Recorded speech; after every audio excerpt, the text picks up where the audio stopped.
की सगळीकडे राज्यभर ऊन पडलंय, पण आता नेमकं काय झालं, शेतकऱ्याचं सोयाबीनचं पीक काढणी चालू आहे, उडीद काढणी चालू आहे. मग शेतकऱ्यासाठी अंदाज देणं खूप गरजेचं आहे. तर राज्यातल्या सर्व शेतकऱ्याला सांगू इच्छितो की तुम्ही काय करा, की म्हणजे सांगायचं झालं तर आपण सुरुवातीला काय करू, उत्तर महाराष्ट्राकडे घेऊ. तर राज्यातल्या शेतकऱ्याला सांगू इच्छितो की उत्तर महाराष्ट्रातल्या शेतकऱ्याला सांगू इच्छितो की तुमच्याकडं 13 तारखेपर्यंत चांगलं सूर्यदर्शन होणार आहे. म्हणून उत्तर महाराष्ट्रातल्या नंदुरबार जिल्हा झालं, धुळे जिल्हा झालं, नाशिक जिल्हा झालं, जळगाव जिल्हा झालं, मुंबई, इगतपुरी ह्या ह्या ह्या जिल्ह्यातल्या शेतकऱ्यांनी अंदाज लक्षात घ्यायचा. पण याच्यानंतर राज्यात परत पाऊस कधी येणार आहे, तर राज्यात सर्वात महत्त्वाचं की सर्व शेतकऱ्यांना सांगू इच्छितो की राज्यात हे खास करून अंदाज कशामुळे देत आहे काय की की खास करून मराठवाडा आणि पश्चिम महाराष्ट्रातल्या शेतकऱ्याला एक अंदाज देणार आहे. कारण की मराठवाडा आणि पश्चिम महाराष्ट्रातल्या शेतकऱ्याला सांगू इच्छितो की 13 तारखे ते म्हणजे 13 तारखेपासून ते 18च्या दरम्यान पश्चिम महाराष्ट्र आणि मराठवाड्यात काही काही ठिकाणी अतिमुसळधार पाऊस पडणार आहे, कुठं मुसळधार पडणार आहे, कुठं अतिमुसळधार पडणार आहे, हे अंदाज म्हणून लक्षात घ्यायचा. मग सांगायचं झालं तर पश्चिम महाराष्ट्रात सांगायचं झालं तर म्हणजे अतिमुसळधार पाऊस सांगायचं झालं तर सोलापूर जिल्हा, सांगली जिल्हा, जत, त्याच्यानंतर सातारा, पुणे, अहिल्यानगर ह्या पट्ट्यामध्ये काय होणार आहे, जरा मुसळधार पाऊस पडणार आहे, पुणेकडे पडणार आहे. त्यामुळे काय होणार आहे, पुण्याकडे पाऊस पडल्यामुळं काय होणार आहे, कोल्हापूरला जास्त पाऊस पडणार आहे. त्याच्यामुळे काय होणार आहे, नंतर राज्यामध्ये जे धरणं आहेत ते पश्चिम महाराष्ट्रातले सगळे धरणं भरले, मग त्या धरणामध्ये पाणी येणार आहे, परत पाणी सोडावं लागणार आहे. म्हणून पूर परिस्थिती परत नद्याला पाणी वाढणार आहे. म्हणून हे अंदाज खास करून पश्चिम महाराष्ट्रातल्या शेतकऱ्यांनी अंदाज लक्षात घ्यायचा. पश्चिम महाराष्ट्र आणि कोकण पट्टीच्या सर्व शेतकऱ्याला सांगू इच्छितो की तुम्ही काय करा, 13 तारखेपर्यंत तुम्हाला वेळ आहे. 13 ते 18च्या दरम्यान पश्चिम महाराष्ट्रात म्हणजे कोकण पट्टीसह म्हणजे कोल्हापूर, सांगली, सातारा, पुणे सहित संपूर्ण कोकणपट्टी 13 ते 18च्या दरम्यान काही काही ठिकाणी अतिमुसळधार पाऊस पडणार आहे. म्हणून हा अंदाज लक्षात घ्यायचा. त्याच्यामुळं काय होईल, पुण्याकडे पाऊस पडल्यामुळं धरणाचं पाणी सुटेल, ते पाणी तिकडं सांगली साताराकडे येईल. म्हणून त्याच्यामुळे नद्याच्या पाण्याच्या पातळीत वाढ होणार आहे. म्हणून आता सतर्क म्हणून 13 ते 18चा हा अंदाज सर्व शेतकऱ्यांनी लक्षात द्यायचा. त्याच्यानंतर आपण मराठवाड्यातल्या शेतकऱ्याला सांगू इच्छितो की मराठवाड्यामध्ये आणखीन आज म्हणजे आज आहे 9 तारीख, 9 तारखेला देखील मराठवाड्यामध्ये तुम्हाला सांगू इच्छितो की मराठवाड्याचा जो हे भाग आहे कोणता, नांदेड, उमरी, उमरखेड, किनवट ह्या पट्ट्यामध्ये आज रात्रीच्यालाच म्हणजे 9 तारखेला यवतमाळ ह्या पट्ट्यामध्ये काय होणार, इकडल्या भागामध्ये थोडं पावसाचं वातावरण तयार होणार आहे. तिकडे पाऊस येणार आहे. नांदेड भागात येणार आहे, उमरखेड, नांदेड, यवतमाळ त्या भागात पडणार आहे. म्हणून अंदाज लक्षात. पण मराठवाड्यातल्या शेतकऱ्याला सांगू इच्छितो की तुम्हाला सांगू इच्छितो की मराठवाड्याकडे कधी पाऊस पडणार आहे, तर मराठवाड्याकडे म्हणजे आज 9ला म्हणजे हे नांदेड पट्ट्यामध्ये पाऊस सुरू होणार आहे. 10ला पाऊस काय होणार आहे, हे सोलापूर जिल्हा, धाराशिव जिल्हा, लातूर जिल्हा, नांदेड जिल्हा, परभणी जिल्हा, बीड जिल्हा, हिंगोली जिल्हा, यवतमाळ जिल्हा ह्या पट्ट्यात. त्याच्यानंतर चंद्रपूर, वर्धा, नागपूर, भंडारा, गोंदिया, अमरावती ह्या पट्ट्यामध्ये काय होणार आहे, 10ला परत पाऊस वाढणार आहे. त्याच्यानंतर काय होणार आहे, 11 पासून तो पाऊस आणखीन थोडा पुढे सरकणार आहे. त्याच्यानंतर 12च्या नंतर परत काय होणार आहे की 12 नंतर परत सोलापूर जिल्हा, धाराशिव जिल्हा, लातूर जिल्ह्याच्या मध्ये हे तेलंगणा कर्नाटक बॉर्डरच्या ह्या साईडच्या जिल्ह्यामध्ये सगळीकडे 12च्या नंतर आणखी. आणि मात्र 13ला मात्र ते पावसाचा आणखीन जोर वाढणार आहे.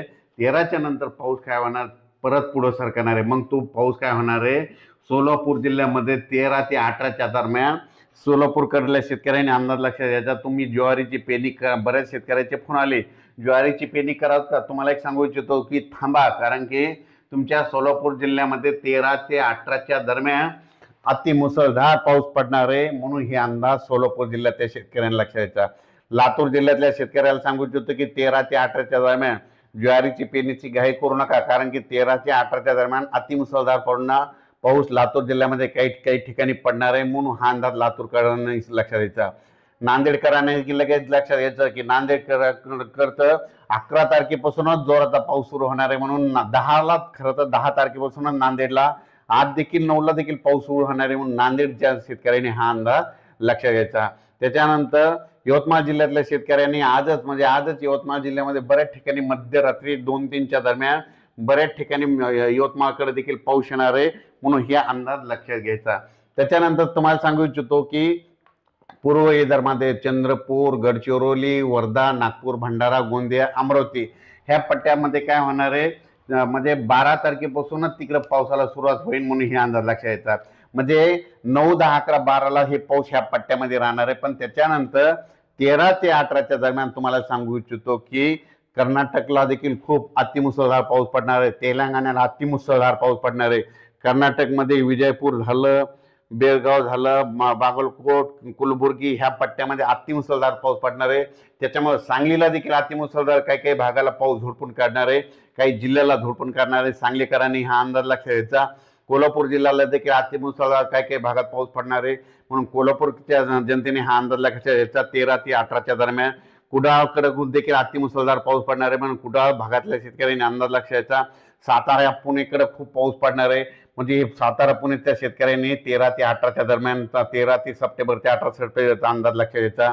त्याच्यानंतर सगळ्यात वंचित जिल्हा म्हणजे आतापर्यंत पावसाळ्यामध्ये कमी पावसाचा जिल्हा म्हणून ओळखला जाणारा अहिल्यानगर. ह्या जिल्ह्यातल्या अहिल्यानगरच्या सर्व शेतकऱ्याला आनंदाची बातमी सांगतो. आतापर्यंत अहिल्यानगरमध्ये पाऊस पडलेला नाही. तर अहिल्यानगरमध्ये 13 तारखेपासून ते 18च्या दरम्यान ज्या नदीला पाणी नाही आलं, ज्या वाड्याला पाणी नाही वाहिलं, त्या वाड्याला 13 सप्टेंबर ते 18 सप्टेंबरच्या दरम्यान त्या 5 दिवसामध्ये पाणी वाहणार आहे, म्हणून अहिल्यानगरच्या शेतकऱ्यांनी अंदाज लागला. संभाजीनगर देखील, संभाजीनगरमध्ये जर कोणते जिल्हे तालुके गाव वंचित राहिले असं तिथं देखील 13 ते 18 खूप पाऊस पडणार आहे. जालना जिल्ह्यात देखील 13 ते 18च्या दरम्यान जोराचा पाऊस पडणार आहे. त्याच्यानंतर जळगाव जिल्ह्यामध्ये देखील 14 ते 18च्या दरम्यान जळगावकडे पाऊस पडणार आहे, म्हणून हा अंदाज लक्षात घ्यायचा. त्याच्यानंतर नंदुरबार, धुळे, नाशिक 14 सप्टेंबर ते 18 सप्टेंबरच्या 19 सप्टेंबर पर्यंत ह्या उत्तर महाराष्ट्राकडे जोराचा पाऊस पडणार आहे, म्हणून हा अंदाज लक्षात घ्यायचा. त्याच्यानंतर इगतपुरी, नाशिक, कल्याण, मुंबई, पालघर, मुंबईच्या जनतेने सतर्क राहायचं, कारण की मुंबईकडे देखील 14 सप्टेंबर ते 18 सप्टेंबर तर मुंबईच्या जनतेनं देखील 14 ते 18च्या दरम्यान पाऊस येणार आहे. मुंबईकडे काही काही ठिकाणी अतिमुसळधार पाऊस पडणार आहे, कुठं रिमझिम पडणार आहे, म्हणून हा अंदाज लक्षात. मुंबई, जुन्नर म्हणजे पुणे जुन्नर भाग हे सगळीकडं, त्याच्यानंतर संगमनेर ह्या सगळ्या पट्ट्यामध्ये सांगायचं झालं तर पाऊस म्हणजे सगळीकडे 14 ते 18च्या दरम्यानचा पाऊस पडणार आहे, म्हणून खास करून हा सगळ्यांनी लक्षात घ्यायचा. आणि कोल्हापूर खास करून सतर्क राहायचं कोणी की त्यामध्ये सांगायचं झालं तर लातूर जिल्हा, परभणी जिल्हा, बीड जिल्हा, अहिल्यानगर, त्याच्यानंतर सांगली जिल्हा, सातारा, पुणे, कोल्हापूर, कुडाळ आणि पुणे ह्या पट्ट्यातल्या म्हणजे मराठवाडा आणि पश्चिम महाराष्ट्राच्या काही जिल्ह्यामध्ये, म्हणजे काही जिल्ह्याच्या काही भागामध्ये म्हणजे 13 सप्टेंबर ते 18 सप्टेंबरच्या दरम्यान जोराचा पाऊस पडणार आहे, म्हणून त्यांनी सतर्क राहावे. ज्यांचे नदी त्याच्यामुळे काय होईना नदीला पाणी येणार, तळ्याचं पाणी सोडावं लागणार आहे. तुम्हाला सांगतो लातूरकडे जास्त पाऊस पडल्यामुळं परत एकदा लातूरच्या मांजरा धरणाचं देखील पाणी सोडावं लागणार आहे, म्हणून लातूरच्या त्या अभियंत्यानं ही देखील मध्ये 8 दिवस सतर्क राहण्याची गरज आहे. त्याच्यानंतर उजनी धरणाच्या कॅचमॅट एरियामध्ये, म्हणजे उजनी धरणाचा जे कॅचमॅट एरिया कोणता आहे, पुणे तिकडला भाग म्हणजे तिकडल्या पट्ट्यामध्ये पाऊस पडणार आहे, त्याच्यामुळे उजनी धरणाचं देखील पाणी सोडावं लागण्याची परिस्थिती निर्माण होईल, म्हणून हे उजनीच्या देखील त्या नदीकाठच्या शेतकऱ्यांनी हा अंदाज लक्षात घ्यायचा. त्याच्यानंतर कोल्हापूरकडे देखील काय होणार आहे, पुण्याकडे पाऊस पडणार आहे, मुंबईकडे पडणार आहे, हे कोकणात पडणार आहे. त्याच्यामुळं पुण्याकडे कोल्हापूरकडे देखील नद्याची म्हणजे जी नदीची पातळी कोयना नदीची 37-38 फुटापर्यंत पाण्याची पातळी येण्याची शक्यता असल्यामुळं म्हणून हे देखील लक्षात घ्यायचं. म्हणजे तिथल्या ज्या कोल्हापूरच्या ज्या नद्या आहेत त्यांची पाण्याची पातळी कशी, धोक्याची पातळी 37 फूट असली की समजा पाण्याची एवढा धोका नसतो. 39 ते 42 गेलं की थोडा धोका वाढायला सुरुवात होती, आणि 43ला मात्र बरेच गावं मध्ये पाण्याखाली जातात 43 फुटावर पातळी गेल्याच्या नंतर, म्हणून हे देखील सांगू इच्छितो. त्याच्यानंतर हे पाऊस काय होणार आहे, कर्नाटककडे पडणार असल्यामुळं तिकडे देखील पाऊस पडणार आहे, इकडे देखील राहणार आहे, म्हणून राज्यात चांगला पाऊस राहणार आहे, म्हणून हा अंदाज सर्व शेतकऱ्यांना लक्षात घ्यायचा.